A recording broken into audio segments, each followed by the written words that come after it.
Hey everybody, Urban Spitter back with a little video. As you saw, I uploaded those videos earlier today of me loading the vault onto the platform. Now underneath that platform is about a 6.5, 7 foot hole that's completely dug underneath. That's where that sucker gets dropped into. Unfortunately, with the time I had at the time and how bad the rain truly became to be, I was just like, screw it all. I don't have time to really explain everything. I promise you on a, now that you've seen me load it, you can see how it's set up to go down in the hole. And I will be doing that video next.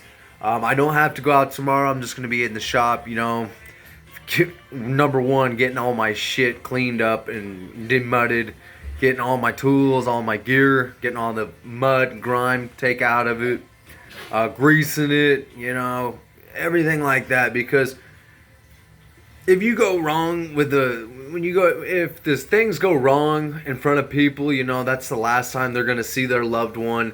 That's the last time they're ever going to be that close with that loved one, even though they are passed on and in a casket and everything like that. But honestly, if you lower somebody's family member down and you're an asshole about it and you're just jerking it around and shaking it around, shame. You're not a real vault guy, because it's like, have some decency, man. Yeah, accidents truly do happen, and I've had a few spurt of the moments like, oh shit,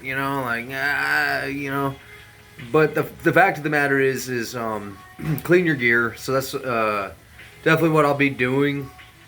But the next time I go on a service and whatnot, I'll actually do a whole big long video from start to finish, as long as the weather permits it. Because like I said today, man, the reason I didn't do the whole lowering part and showing you how everything goes on is it was just, by the time I got everything set into play and everything like that, I was rolling with minutes to spare. It was so muddy and just slippery and slimy, and just didn't make for a good kind of day to where I could, get away with being able to get different angles without my whole camera getting soaked, without everything around this getting soaked and potentially damaging it, causing water damage, whatever. So that is 150% my apologies on that, because number one, I don't really pay attention to the news, the weather, any of that. So when I hit the field today, man, I was like, oh, it's going to be a wet one. And it definitely was. It was muddy. It was windy. It was raining the entire time.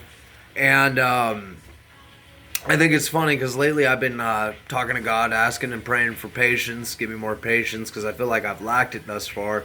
And the first day back to work over the weekend is like a typical Monday. I got soaking wet. I got covered in mud. I fell in the hole after the service was done. I was taking everything down. The stupid ass blue tarp you saw over the hole was over the hole itself. So I got a foot full of hole and a face full of vault. I get back to the shop. I'm like pulling everything out, letting it dry, and sitting over the truck. I take one step, fell out of the 8-foot tall bed of that truck. And it's just really eventful day, but I'm not complaining. We all have, there's someone out there with a way worse day than what my day has already been, and I can't complain. It was a really good day. It was just wet and muddy, but if you learn to ignore the weather, I've been at the labor field, I've been oil field, construction, labor of any type. I've been in all types of rain, all types of snow, all types of heat, cold, windy, tornadoes even. I've been in it all, so I'm used to the elements. It doesn't really get to me. It does after a while, let's admit, but for the most part, if I'm focused on the task at hand, I'm able to kind of like block out the rain. It's when I finish everything else and I'm just getting hit and throbbed and constantly dripped on, where it's like, holy crap, this isn't fun, this sucks. So that's kind of a big purpose and a big reason of why I wasn't able to show you the finished result, because by the time I got everything lined up, everything put on, all of it tightened up, all the guns put on, all the bars and everything put on it, lid popped open and I pushed out the way and all that, we had to get going, dude. And that's just how it was, brother. And so unfortunately, that's why I wasn't able to go ahead and show you the lowering down, how the casket goes into the vault, how the vault seals, and how the vault goes into the ground. Stay tuned. I do plan on doing a full, like, as long as the hole is close to the truck and not like a long stretch like it was today, I think I'll be able to set my camera up on different angles and take videos and shots of me doing it from start to finish. That means from getting there and putting the phone somewhere to where it shows me swinging open the door, unloading everything, loading everything onto the cart, driving it off the truck, and getting it ready. So that's just kind of what I was going to do.